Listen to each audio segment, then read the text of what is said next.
Hey y'all, Logan here with Pine Valley Farm.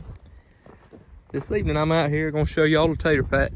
I don't know how well y'all can see it, but there we go. These are the taters that we planted back, I'm gonna say probably February 21st, around there, give or take a couple days, I don't remember exactly. But they're doing pretty good. They could be doing better. We had a cold on them. We got a frost here probably about 2 weeks ago after they was just coming up, and that burned them back. So that's why they kind of slow. And got 5 rows here. They about right at 500 feet long, I think. And this is 350 pounds of seed potatoes planted. I bought 250 pounds to start with, and I planted these 3 rows, but I planted them really thick. You can see here, I planted them pretty thick because I cut them up and let them sit a week, which is what I always do. But this time they kind of turned black and got sticky and looked like they was rotten.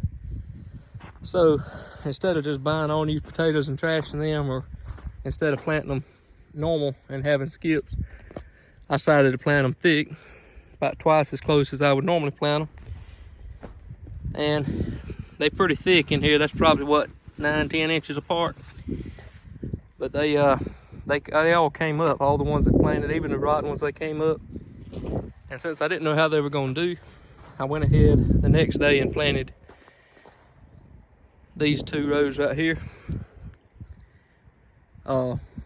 They all red Pontiacs, but these were cut and planted the same day.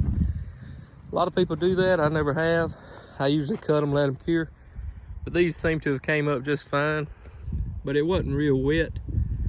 You know, after we planted them, it wasn't. It stayed dry for a while.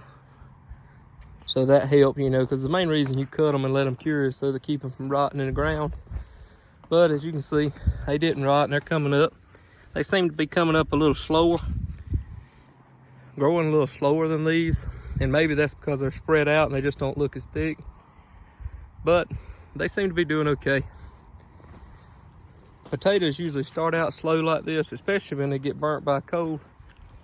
And then once that warm, not hot, but warm weather starts and you have the right amount of moisture, they take off and start putting on potatoes before you know it. So they don't look like much now, but give them about 2 weeks probably, they'll be at least double this size and pretty. So providing we get good weather, and it seems like we're going to get some good weather coming up. But anyhow, I've been out here working on the fence, electric fence over yonder. Over here I've got green beans planted, 8 rows of green beans, and these are Siberia. At least that's how I call them. I call them Siberia. The seed company, when I order them, they call them Cyprus, but I don't know. So I call them Siberia. You can call them what you want to, don't really matter. But there's 8 rows and they're just now starting to come up. As you can see right here, just starting to break the ground. These are a good variety of green beans. They make dark green pods, and they come off mainly all at one time because they're meant to be harvested with a machine. Of course, I hadn't got a machine, but I mean, I'd like to have one. They're really expensive, but anyway, that's them. I guess I'll walk over here, show y'all the tomato patch. This is the tomatoes right here. They don't look like much. They're small plants that was just set out today.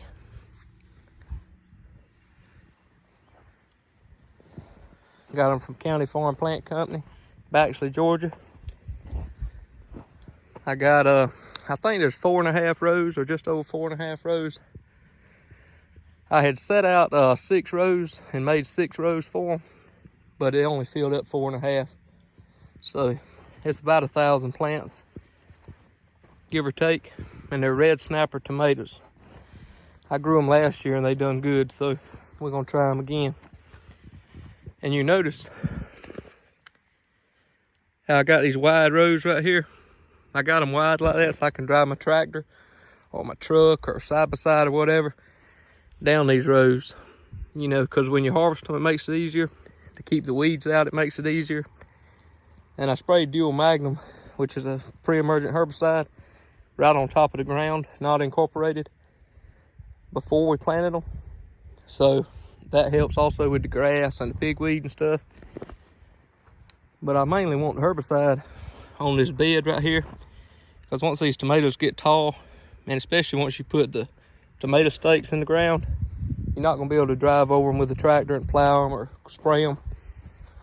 So you're either going to have to pull weeds, which you have to do some anyhow, or either you're going to have to spray a pre-emerge herbicide, which is what I did, and it works good. Dual Magnum does. But anyway, I'm rambling on a little bit. That's the tomato patch. Right over here, that's the potatoes right there, that green you see. And the green beans are between here and there. And I'm gonna plant probably in another 5 days or so. I'm gonna hair this here up again, or disc. We call it hairing around here, but more commonly known as disking. Gonna hair this up, this little area, and that'll give me enough room for about 6 more rows of green beans. And I'm staggering my planting, that way we have green beans for several weeks. Because you remember I told you those green beans, they come off all at one time because they're meant to be harvested with a machine. So you may get like 2 pickings off of them and then they're done. So that way when we get done picking those, we'll be able to start picking these and we'll have continuous green beans. And hopefully I'm gonna plant me some more over there on the other side of the potatoes. Plant me, you know, about 6 or 7 more rows. And then on the other side, there's about probably 2.5 acres over there, maybe 2 acres, that I'm gonna plant in peas and plant those, stagger those as well, so we have peas over an extended period of time instead of all at once. And then there's a lot going on. There's on the other side of these tomatoes, you can see these are all tomato beds right here. On the other side, that's about 3/4 of an acre, and I'm gonna plant about 3/4 of that 3/4 of an acre. I'm gonna plant in peas, and then I'll plant me a small, maybe 1/4 of the 3/4. I'll plant me a small amount of okra over there, you know, just to have a little bit to sell and whatnot. So that's that. And then last but not least, up there, you can't really tell much. I might have to go up there and show y'all, but right up there closest to the fence, that first fence you see, that is about I think that's about 1/3 of an acre, and that's planted in squash, zucchini, and cucumbers. They've not come up yet, but we planted them probably about a week ago, and they're about to crack the ground, so that'll be doing good. I have to show y'all them. So anyway, thanks for watching.